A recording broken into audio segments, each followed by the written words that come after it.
Ladies and gentlemen, the states are ready. Post-Roe.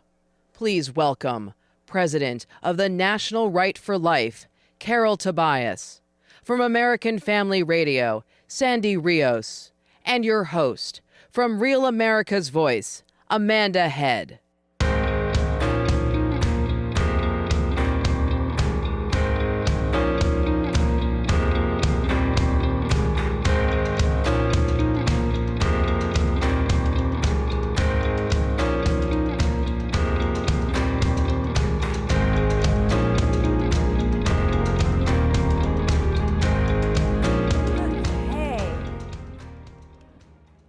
A day to be here. I think that the most important thing to bring to everyone's attention first is that over the course of the life of CPAC, God bless Matt Schlapp, there have been so many conversations about abortion and what would hypothetically happen in a post-Roe America. So I think it's important to recognize that this is the first time that this panel is taking place within the reality that we are a post-Roe America. And that is due in no small part to ladies like you and the efforts that you both have put forth to change that. So, Carol, I want to start with you. I want to talk about the legislative aspect. This issue has been sent back to where it belongs with the states. So give us kind of a, obviously we don't have time to go state by state, but give us an overview of where states stand. Well, there were 13 states that had trigger laws in effect, so that if Roe was overturned, their law would immediately or very soon after protect unborn children. There were another 9 states that had laws on the books pre-Roe that had never been repealed. So technically, those could have gone back into effect. 4 states were in both categories. So we had 18 states ready to protect unborn children as soon as Roe was overturned. We now have 10 states with laws in effect because we've got some judges who are looking at constitutions, whether it's still the federal or state constitutions, and pretending that they are like the ink blot in a Rorschach test. Yeah. That they're just, whatever you want to interpret it to be, that's what it is. And they are finding rights in the Constitution to protect abortion, not unborn children. So we've got a large battle ahead of us. It's not just the states, though. I think Congress has a role. There are certainly things that they can be doing as well.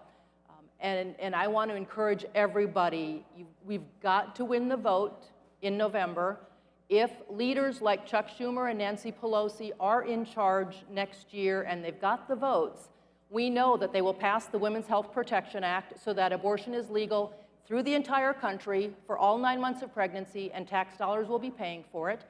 They will get rid of the filibuster so that they can put that law into effect. And I fully would expect them to try to add more judges to the Supreme Court to overturn Dobbs v. Jackson.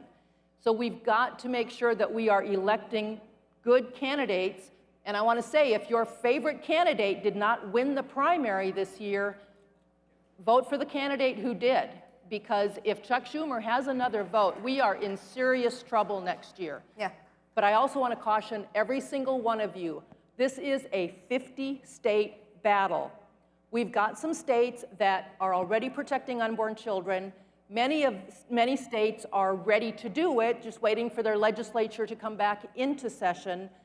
But we are seeing that, our opponents obviously are well-organized, well-funded. We saw what happened in Kansas, but they are going to go after every state. In South Dakota, which is a very pro-life state, they protect unborn children. Text has already been submitted to the Attorney General so that if he certifies the wording and says this is understandable and this fits the way our Constitution or our procedures work, they're already planning to collect petitions to have a ballot on a measure on the ballot in 2024 to override what the state legislature has done, because they want to take it to the people thinking that they will win. That is going to happen in all 50 states. I truly believe that. So if you've come from a state that you can say, oh, we're good, we're conservative, we're pro-life, we're protecting unborn children, expect some activity like that, so don't take anything for granted. Absolutely. Sandy, I want to pivot to you. There are so many cultural aspects to abortion, but on the medical side, there are some things that are emerging, and I think that the use of the abortion pill is going to become more and more prevalent. Talk to us about the dangers of that. Well, I think people don't understand. I was talking to someone recently, and they said, well, there's just a pill, right? There's a pill now. Why not just take this pill? And then it's much easier, much cleaner. You can do it at home. And I just read that half of the abortions now are through the abortion pill. But the problem is it's not just a pill, it's 2 pills. The first pill that you take kills the baby. It disintegrates the placenta and the baby dies. So you do this at home. That's nice and convenient, right? So you wait a certain amount of time, then you take this second pill, and the second pill starts the contractions. And what happens is you give birth at home. You give birth, excuse me if there are children, in your toilet. You are there to deal with all of the blood and the baby. It is a baby. And in some places, you can have this French abortion pill from 10 weeks, and in some places it's up to 6 months. Now, I don't know if that's here in the States, but in some areas of the world, up to 6 months. And so women are doing this in the privacy of their home without a doctor, and I think we're going to see more of that. One of the horrible things that happens from that is if it doesn't happen the way it's supposed to, you can have this baby, and it can be very deformed and injured from that. Or you have to go back and they have to take the rest of the baby out. It's horrific, so if someone tells you there's an abortion pill and that's great, don't believe it. It is really a nightmare, and it's really disgraceful that we have legalized it. Could I also say, Amanda, when you said that this whole thing of Roe versus Wade happened because of people like Carol and I just have to say, you know, one thing that those of you that are younger might not know, that in the 70s and 80s, when people were pro-life, there was a huge price to pay for that. Right now it's kind of in vogue, at least it has been until recently. It's been in vogue. It's been like a banner that people have followed and been proud and wear T-shirts. But in those times, it wasn't that way. Joe Scheidler, Pro-Life Action League, had a lawsuit, sued by the National Organization for Women, and was in a dispute that had been taken to the Supreme Court for 20 years. He nearly lost his home and everything. Father of 7 children. That's just one example. People like Joe and Phyllis Schlafly, they're the ones that deserve the praise. I don't think they would have ever thought this would happen. I don't think I thought it would happen. And so I just want to give tribute to them so that you all know that people really, really paid a huge price to bring us to this point. Yeah, once upon a time they said safe, rare, and legal. And my goodness, how that has changed. Carol, I wanted to switch gears with you. The misinformation that's coming from the left, the leftist messaging machine has kicked into overdrive. They are demonizing so many aspects of the pro-life movement. They are lying about repercussions for physicians and doctors, pregnancy clinics. Talk to us about that. I never quite expected the kind of lying and misinformation, and to the extent that we are seeing it. Any newspaper, any news outlet, social media, of course, everything is focused on doctors being afraid to treat women with ectopic pregnancies or miscarriages. Because if their state is protecting unborn children, meaning abortion is not allowed in most cases, then they are afraid that they are going to be accused of performing an abortion if they are helping a woman who has a serious problem. This is all baloney. It is a total fabrication to scare women. Certainly I don't want my sister to die if she gets pregnant and has a problem. I don't want my daughter to die, whatever it might be. But OBGYNs go to school to learn how to treat these kinds of situations. They are trained in how to remove an embryo or a fetus, an unborn child, from the womb, from the uterus, whether it is abortion, ectopic pregnancy, miscarriage, or complete delivery because the pregnancy was carried to term. We are seeing so many lies about this, but every OBGYN is trained. They know what to do. Currently, 85 to 90% of OBGYNs do not perform abortions. So we've got all these doctors and certainly hospitals like the Catholic hospitals that have for years been helping women in these difficult circumstances. So you can find a couple of doctors here and there to say, oh, I'm afraid, I don't want to help. They're aiding and abetting the abortion industry. And quite frankly, at this point, I would say it seems to be working, because a lot of people truly believe they will die if they get pregnant and have a problem. Yeah. And we just need to counter that message as well. And also, what we're hearing is that women are going to end up in jail. National Right to Life published a letter, led the drive to get more than 70 pro-life organizations around the country to sign on. We have no interest in putting women in jail. They have been raised in a society that says they can't get a job or hold a good job, they can't have a good education if they have a child.